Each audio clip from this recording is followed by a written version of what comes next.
گاہے بگاہے ملاقات ہوتی رہی. ناصر رضا بھی ہمارے مشترکہ دوست، ہمدرد، محبت کرنے والا انسان تھا. تو ٹی وی ٹائمز میں بھی ملاقات ہوتی رہی، باہر بھی ہوتی رہی. پھر ایک وقت یہ آیا کہ میں ڈیلی اخبار میں تھا، نئی اپنا سپر اسٹارڈسٹ نکال چکے تھے. تو اس زمانے میں ایک ہم نے ایسوسیشن بنائی تھی صحافیوں کی، ایک تو آلریڈی تھی اور ہم نے بنائی تھی. اس میں نعیم، میں، رمضان، رشید شکور، اس طرح ہمارے اور کچھ دوست تھے، ہم لوگ تھے. ہم اپنی ایکٹیویٹیز کرتے تھے تھوڑی بہت، تو وہاں ملاقاتیں ہوتی تھیں. اچھا، اب میں یہاں ایک بات بتاؤں کہ عموماً ہمارے پاس ایک رواج یہ ہے کہ جب کسی کے بارے میں آپ کمنٹ لے رہے ہوتے ہیں تو لوگ بڑی منافقت سے کام لیتے ہیں، یعنی صرف اچھا ہی بول رہے ہوتے ہیں اور زمین آسمان کے قلابے ملا رہے ہوتے ہیں. لیکن جبکہ ایسا نہیں ہے. دیکھیے، انسان اچھائی اور برائی کا مجموعہ ہے، بلیک اینڈ وائٹ نہیں ہے، خالی گرے بھی ہے. تو ہر انسان کی طرح سے میرے میں بھی، نعیم میں بھی یقیناً کچھ خوبیاں ہوں گی، کچھ خامیاں ہوں گی. تو ایک دو تو مجھے بڑے دکھ بھرے واقعے یاد آتے ہیں جو نعیم سے مجھے دکھ پہنچا تھا. میں نے ایکسپیکٹ نہیں کیا تھا کہ نعیم جیسے شریف، مرنج، بہت ہی مہذب، بااخلاق اور ڈاؤن ٹو ارتھ، منکسر المزاج اور ساتھی بھی کام کرنے لوگ میری بہت ریسپیکٹ کرتے رہے، چونکہ مجھ سے عمر میں بہت چھوٹا ہے وہ. تو لیکن اس کے باوجود بھی انہوں نے پتہ نہیں کیا ان کی صحافتی مجبوری تھی یا ضرورت تھی، بلکہ مجبوری نہیں، ضرورت تھی. انہوں نے اپنے میگزین میں 2 مرتبہ میرے 2 اسکینڈلز کے حوالے سے یک طرفہ طور پر خبریں شائع کی.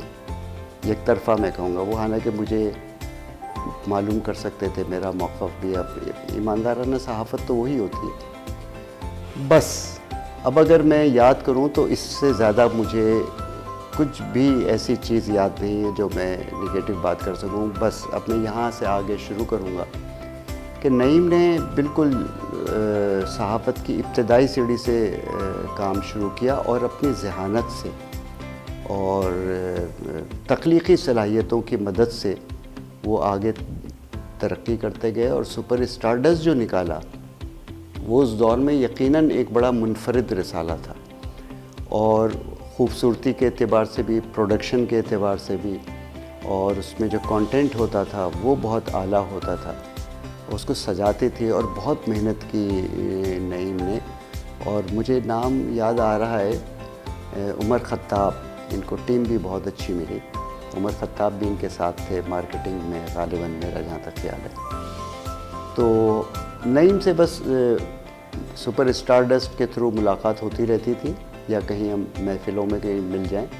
لیکن میں نے ہمیشہ انہیں بہت ہی منکسر، جیسا میں نے پہلے کہا، بہت بااخلاق، بہت مہذب، کلچرڈ، اور یہاں تک کہ جب انہوں نے میرے بارے میں 2 مرتبہ نگیٹو رپورٹس لکھی بھی، اس کے باوجود بھی جب وہ ملتے تھے مجھ سے تو ایسا لگتا تھا کہ جیسے کہ انہوں نے کچھ کیا ہی نہیں ہے. اور یہ میں نے جو 2 واقعات کا ذکر کر دیا ہے آپ کے، اس لیے کہ میں نے کبھی شکوہ آپ سے نہیں کیا تھا، تو اس موقع کا فائدہ اٹھا کر کیا. لیکن میرے دل میں بخدا کچھ بھی نہیں ہے. کئی مرتبہ انڈیا جانے کا موقع ملا. پاکستانیوں کے لیے بھارت کا ویزا آسان نہیں، چاہے آپ صحافی ہوں، چاہے آپ ڈاکٹر ہوں، چاہے آپ کسی بھی پیشے سے وابستہ ہوں. انڈیا جانا اور پھر پولیس انکوائری کے مراحل سے گزرنا، اور اس کے بعد اپنا کام اگر کوئی کرنے جا رہے ہیں تو کیونکہ ایک ہمیں اس طرح اجازت نہیں ہوتی وہاں جا کے کام کرنے کی. پہلا وزٹ تو میرا 1990 میں تھا، جبکہ یہ میگزین میں نے نہیں نکالا تھا، سپر اسٹارڈسٹ نہیں تھا، اور 1991 میں شروع ہوا. تو اس وقت تو مجھے فیلڈ میں کام کرنے کا موقع نہیں ملا تھا. میں نے وزٹ ضرور کیا تھا لیکن کام نہیں کیا تھا. 96 میں افتخار بیگ میرے دوست ہیں، ان کے ساتھ میرا جانا ہوا تھا. تو ہم لوگوں نے وہاں کرن کمار جو ہے مشہور ایکٹر ہیں، انہوں نے ہمیں کافی سپورٹ کیا. انہوں نے اپنے سیکرٹری کو کہا کہ ان کو اسٹوڈیوز میں لے کے جاؤ. تو اس وقت چونکہ کچھ ہڑتال وڑتال تھی، کیا تھا کہ وہ فلم سٹی میں آلموسٹ مطلب ہر وقت شوٹنگ چلتی رہتی ہے.